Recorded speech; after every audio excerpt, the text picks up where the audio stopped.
Isipin mo to. Bago pa sumigaw si Magellan ng Las Islas Filipinas, may mga Pilipino nang naka-gold chain, nagla-live selling ng pampalasa sa may tabing ilog, at marunong nang magpatawad ng utang. Wala pang BAR niya na. Welcome sa Kaharian ng Tondo, ang OG na Prime Manila bago naging Kondo Sentral. Noong bandang 900 AD, ang Tondo ay isa ng maimpluwensyang kaharian sa gilid ng Ilog Pasig. Swak na swak ang lokasyon. Nasa bungad ng ilog at Manila Bay, kaya perfect para sa kalakalan.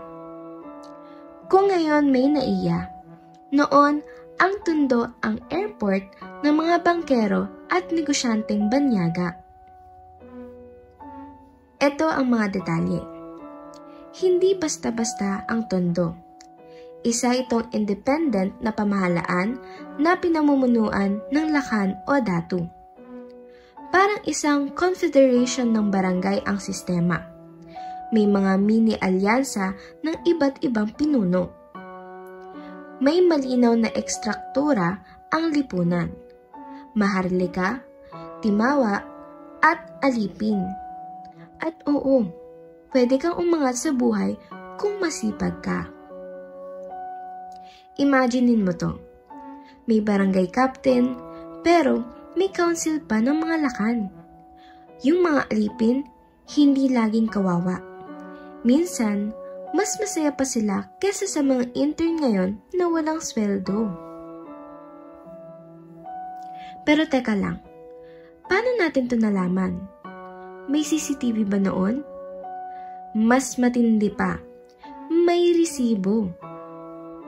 Noong April 21, 900 AD, may utang si Namwaran.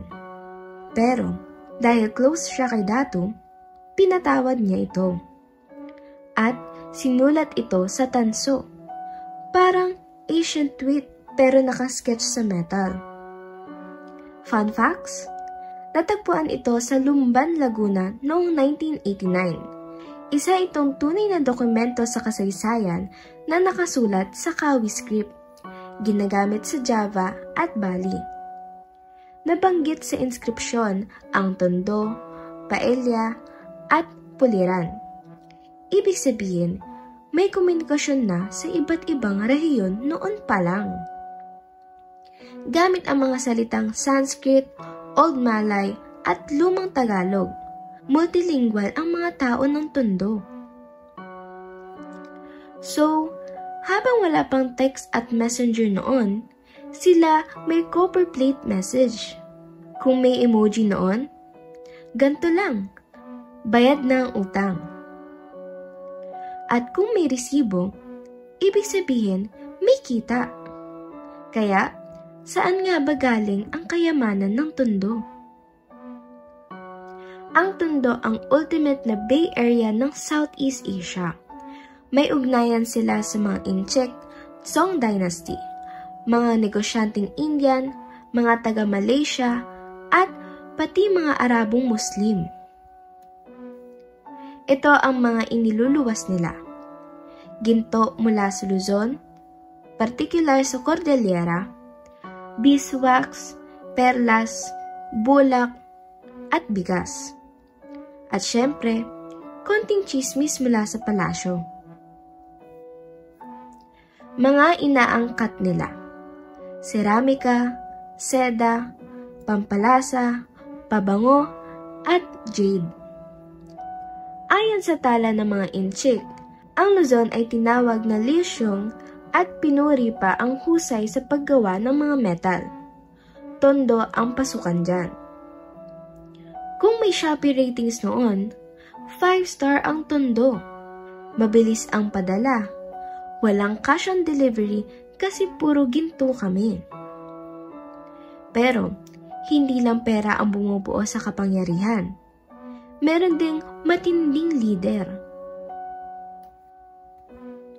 Sila Kandula, ang lodi ng Tondo noong huling bahagi ng 1500s, ay isa sa mga huling tunay na pinuno bago tuluyang mapasailalim ang Tondo sa mga Kastila. Sobrang respeto ang binigay sa kanya, pati si Legazpi napaisip. Ito ang mga katangian niya. Marunong, mahinahon, at may malasakit sa bayan. Nakipagsundo kay Miguel Lopez de Legazpi noong 1571 para maiwasan ang madugong gyera. Ngunit, kahit nakipag-usap sa Kastila, hindi siya naging sunod-sunuran. Ginamit niya ang kanyang impluwensya at talino para protektahan ang mga tao niya. Para din siyang modernong Pilipino. Kalma pero matatag. Hindi papansin, pero pag nagsalita, tagos. Makabayan, hindi makadayuhan. Kung may LinkedIn noon, sila Kandula ang nasa top sa indigenous political strategy and public speaking. May mga recommendation pa mula sa ibang datu. Pero, kahit gaano kakagaling, laging may karibal. At dito papasok ang kaharian ng Maynila. Kung may maraklara sa teleserye, sa kasaysayan natin may Tondo versus Maynila. Parehong mayaman, parehong makapangyarihan, pero magkaibang pananaw. Maynila ay pinamumunuan ng Muslim Raja tulad ni Raja Matanda at Raja Sulaiman. Tondo ay may impluwensyang Hindu-Buddhist galing sa mga kulturang Malay. Magkaribal sila sa kontrol sa kalakalan sa Ilog Pasig at Manila Bay. Ito ang mga diskarte naman ng mga Kastila. Ginamit ng mga Espanyol ang away para masakop sila. Una, kinaibigan ang Tondo. Tapos, sinalakay ang Maynila. Divide and conquer, kumbaga. Parang Kastilang Marites. Uy, sabi ni Tondo. Tapos, maya-maya, siya na ang may-ari ng buong barangay. Ang Tondo ay hindi lang basta lugar na may terminal ng jeep o mga lechon sa palengke. Dati itong makapangyarihang kaharian na may sariling kultura, sistema, at prinsipyo. At higit sa lahat, may mga ebidensya tayong nagpapatunay. Ito ang mga aral. Ang Tondo ay hindi lang lugar. Isa itong patunay na may sariling anyo ng kaayusan, kaalaman, at kabihasnan ang mga Pilipino. Ang Tondo ay simbolo ng lakas, talino, at diskarte. Hindi lang sinaunang pangalan ang Lakandula. Siya ay paalala ng matalinong pamumuno at malasakit sa bayan. At kung may trending topic noon, Tondo na yon. Sentro ng chika, trade, at tagumpay. Dito na nagtatapos ang ating pagtalakay sa kwento ng kaharian ng Tondo. Ikaw ba? Kung may isang fact ka tungkol sa Tondo na gusto mong ibahagi, ano yun? Yung tipong walang may alam nito, pero dapat alam ng lahat.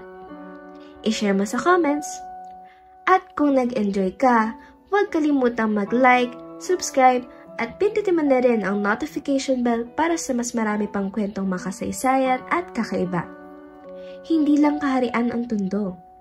Ito ang kwentong mayaman sa aral, tapang, at konting kalokohan.